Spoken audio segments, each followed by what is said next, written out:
Okay, this is another type of forge. It's what they call the portable forge, and used for smaller types of metalworking and that sort of thing. This one's actually in working order. That's the handle there on the lever, comes down to the wheel, and there's a belt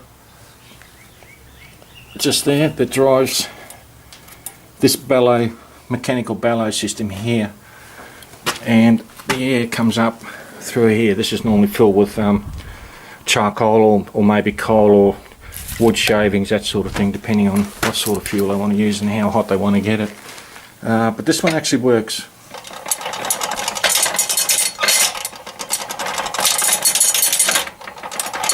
There we go then. I'm just working the lever there.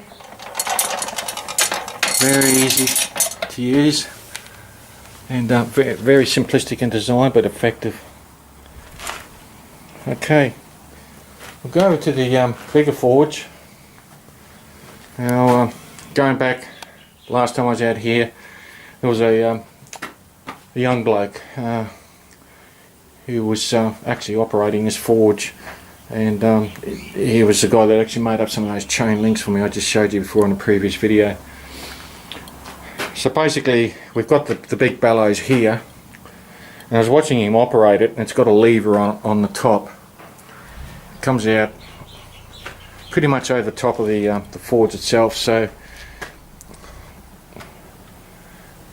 they've got a lot of this stuff locked down at the moment so people don't hurt themselves. But basically the idea is it's like a cantilever, so that when the bellows are expanded, he lets it go, and the bellows slowly deflate and give a constant airflow into the bottom of the forge.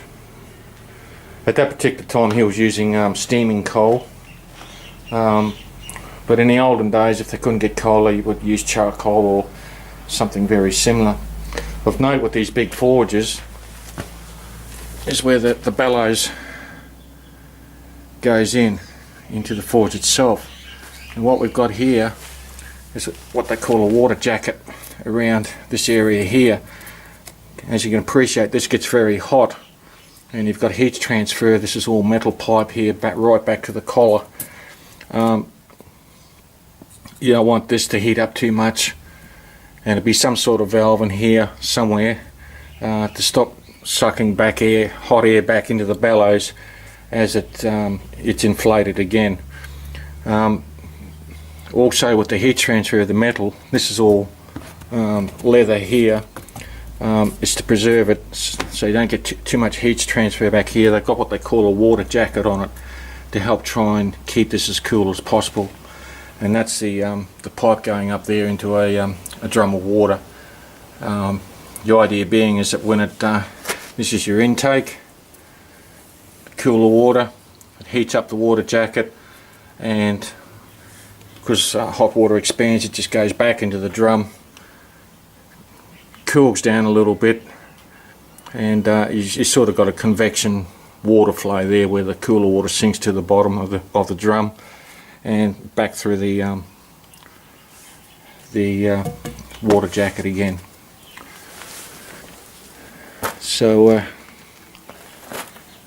the actual hut itself, there's lots of tools hanging all over the walls. It was made out of slab hardwood.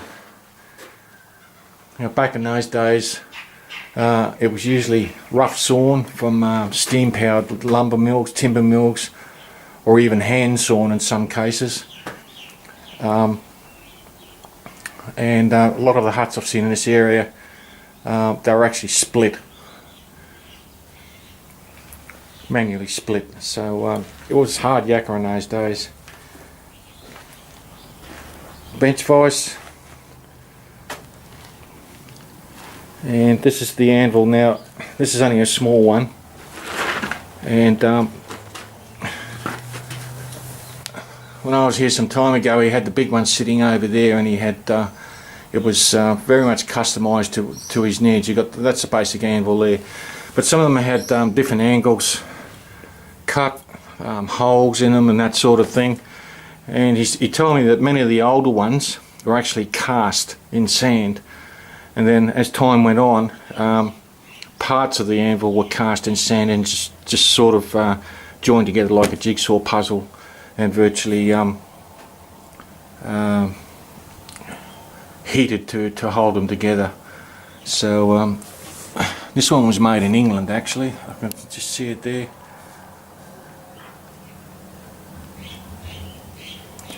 That's it there. So that's only the small one. I can't find the big one. It's been removed or taken away. So last but not least, I haven't seen one of these for ages. Water pump. This one's in actually working order.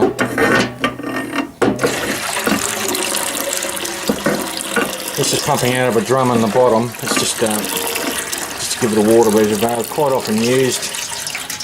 If you watch some of the media on the old days, that depending where the water supply was, you'd often have this sitting inside the house or outside over a well or something like that. But this one's in perfect working order. Don't